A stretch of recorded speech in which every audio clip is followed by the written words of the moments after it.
probablemente habrás leído en las noticias de Así Prensa que finalmente se ha realizado el reconocimiento oficial de unas apariciones marianas en Francia. El primer reconocimiento de una cosa de esta naturaleza en el siglo XXI.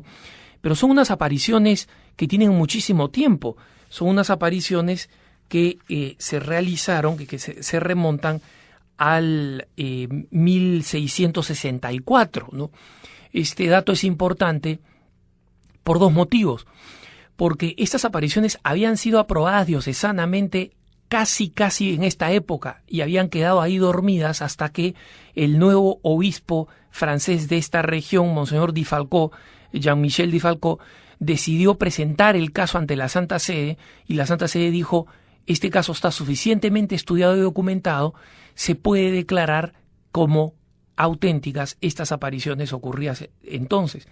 El otro aspecto importante es la paciencia que tenemos que tener los católicos, porque salvo episodios, digamos, extraordinarios como el sol danzarín de Fátima, que llevó precisamente a la aprobación de las apariciones casi inmediatamente.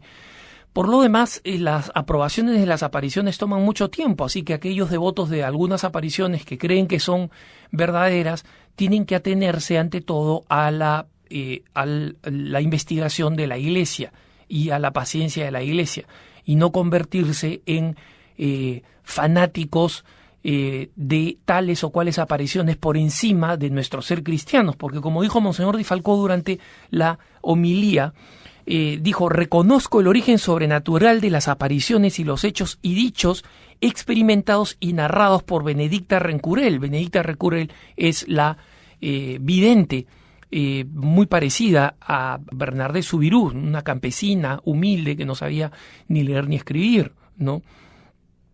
Y dice: animo a todos los fieles a venir y orar y buscar renovación espiritual en este santuario. Y recordando la doctrina de la Iglesia, dice: nadie está obligado a creer en las apariciones, incluso en aquellas reconocidas oficialmente, ¿no? Lo cual es verdad. Los católicos estamos obligados a creer simplemente en aquello que es católico y que de alguna manera está compendiado en las Sagradas Escrituras y en el Catecismo. Sin embargo, el mismo Monseñor Difalcó decía: pero si estas apariciones son una ayuda en nuestra fe y en nuestra vida diaria, ¿por qué habría que rechazarlas? ¿No? Y esto lo señaló, digamos, de pasada, porque el Partido Comunista Francés, cuando se anunció que se iba a reconocer oficialmente el domingo 4 de mayo pasado estas apariciones, inmediatamente protestaron diciendo que era una campaña de marketing de la Iglesia para tratar de recuperar fieles, ¿no? Este anticlericalismo en Francia es histórico, así que no se sorprendan. Fue el alcalde y fue un ministro que son católicos practicantes, y el mismo Partido Comunista protestó porque dijo que que un ministro estuviera en un evento religioso de esta naturaleza era una violación de la separación Iglesia-Estado de Francia, ¿no?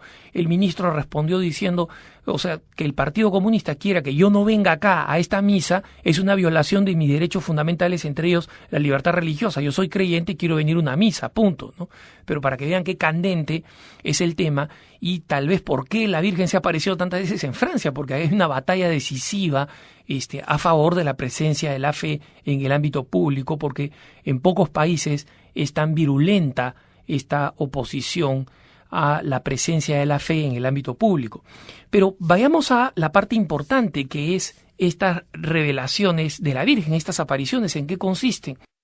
Benoît Rencurel, o sea, Benedicta Rencurel, tiene estas apariciones entre 1664 y 1718, como digo, muy parecidas a Santa Bernardeta Soubirous, campesina, pobre, ignorante, huérfana de padre, tiene que cuidar un ganado que no es suyo, es de unos vecinos.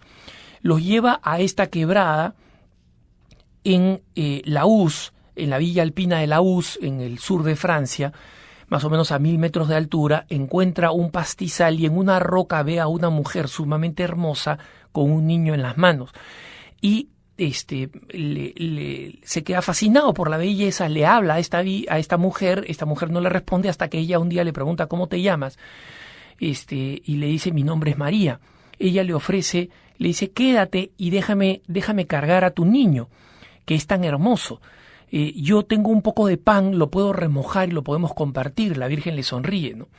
Entonces comienza un diálogo prolongado. Se calcula que ella, hasta que muere, tiene estas visiones de la Virgen, por lo menos unas 2500 apariciones de la Virgen a lo largo de su vida, diálogos, pero todo este primer tiempo es un proceso de educación de Benedicta, hasta que la dueña del ganado que ella cuida, son cabras y ovejas, la sigue un día, y porque ella le contaba, veo a esta hermosa señora, le entra curiosidad, la sigue a escondidas y no ve a la Virgen, pero sí la escucha y le dice, tienes que decirle a la dueña del ganado que ella tiene una mancha espiritual muy grave y que tiene que reconciliarla con Dios en el sacramento de la confesión.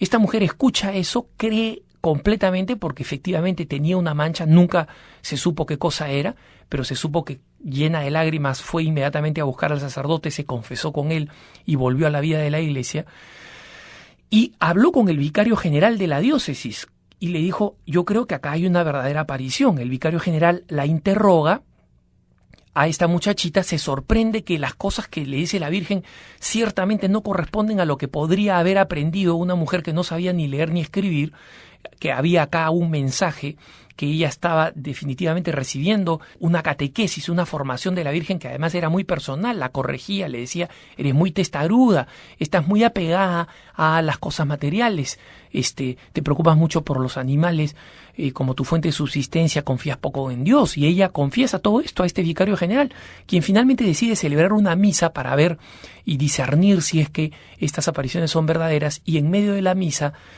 una mujer de una familia conocida que se encontraba ahí con una gran deformación producto de una enfermedad nerviosa, se cura inmediatamente, y terminando la misa la gente comienza a gritar milagro.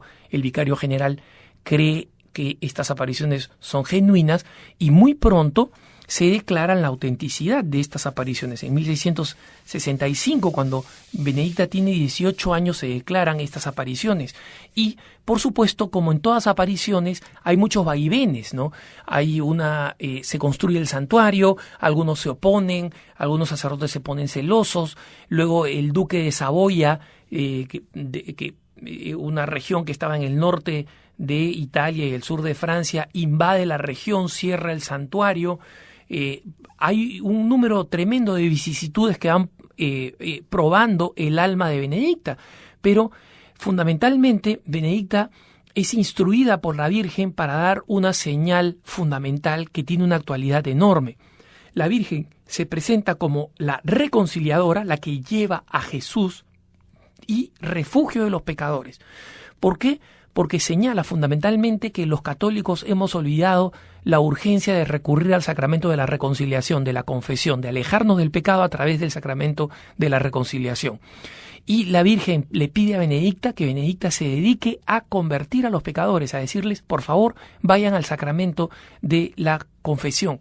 Y lo hace con una insistencia tremenda, pero al mismo tiempo con una gran dulzura. Pide que la gente realmente recurra con frecuencia, con insistencia al sacramento de la reconciliación, y la misma Virgen le dice que los sacerdotes sean compasivos, pacientes, misericordiosos en convocar al sacramento de la reconciliación. Pero al mismo tiempo le pide a Benedicta, miren ustedes la actualidad de este mensaje, que insista mucho en la modestia en las mujeres y que sea muy enérgica con las muchachas que se visten inmodestamente. En esa época, imagínense ustedes si Benedicta viera las modas de hoy, ¿no?